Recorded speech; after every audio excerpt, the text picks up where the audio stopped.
This is a vulnerability affecting Hyundai and Genesis vehicles where you could basically remotely control the locks, engine, horn, headlights, and trunk of vehicles made after 2012. Both of these vulnerabilities, a lot of this is telematics or other things that are built into the car to give it the ability to do certain things. What shocked me is how simple the communication between the web server and the car really is. So if you're able to directly access those services, or if you're able to trick the car into communicating with you, you can figure out how these things work pretty easily. And that's what these researchers did. So they went ahead and took a look at the way that people sign up for these telematic services. And what was interesting, I believe, about this first one was by using Burp Suite, they could go in and see what the actual requests were. In this case, it was using a username, an email, a VIN, and other information to unlock the car.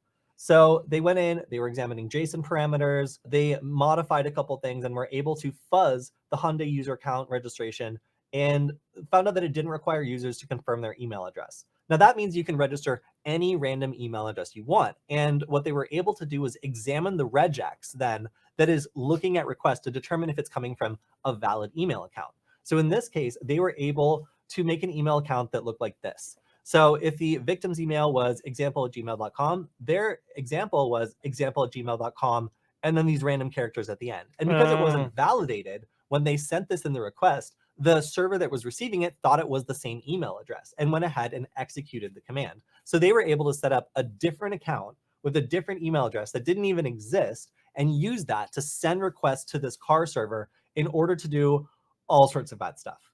So once they did that, they were returned information about the user, which included their VIN, and that's all they needed to construct requests to send directly to the car and tell it to do any of these things that they wanted it to do. So they were able to confirm they could unlock it, honk the horn, and then they went so far as to create a Python script that only needs the victim's email address in order to attack their vehicle and achieve basically remote control over most of the primary functions of the vehicle, as you can see executing here.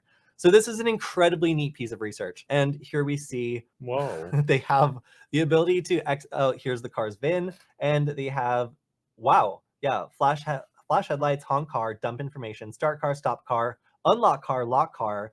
So let's see it actually in action. That's so cool. That's actually like really scary. Yeah. I wonder if you could I wonder how many safety precautions are actually in the car to say prevent you from turning the car off while it's on the interstate.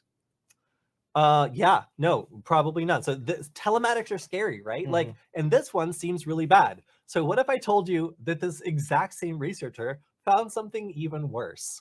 What could be worse than this? Right. Okay, so let's talk about supply chain attacks. A supply chain attack is going after somebody who provides an essential service for your target. And in this case, we have, let's see, Honda, Nissan, Infiniti, and Acura, who are all relying on a single entity for a bunch of critical functions. Wow. Now, this security researcher was able to dive into a interesting Sirius radio function where nobody really knew that Sirius XM was actually providing cloud services for all these vehicle brands.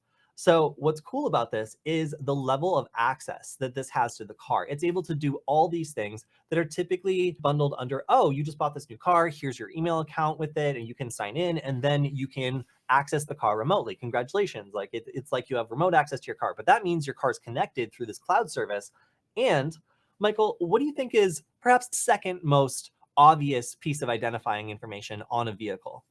Besides the license plate, which is obviously the VIN first. number. Oh, well, guess what? In order to break into someone's vehicle with somebody who has any of these services, all you need for this vulnerability is their VIN, which is, again, you can look on the windshield and see their VIN. So if you wanted to take over one of these vehicles, you could use this exploit to actually remotely unlock, sit in, and then start a vehicle of one of these manufacturers. So let's talk about how it works. So the key to all of this is basically that this telematics.net server was not properly validating commands, and it was able to just use the VIN number instead of a separate identifier like a customer ID that you need to be logged in and authenticated to get in order to authenticate and then run these commands.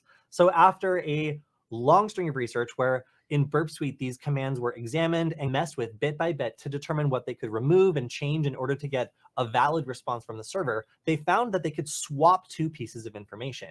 Instead of needing to log in and get this customer ID, they were able to instead substitute the VIN number and the command still worked. So provided they had the victim's VIN number, they were able to send commands to it and have it be accepted, which means an attacker could remotely unlock or do any of these things to any of these vehicles, provided they could just look at the windshield and find the VIN number. If you're interested in car hacking, obviously check this stuff out. Again, this is all around telematics, and it seems like a lot of these discoveries were made by just connecting and then listening to things in Burp Suite.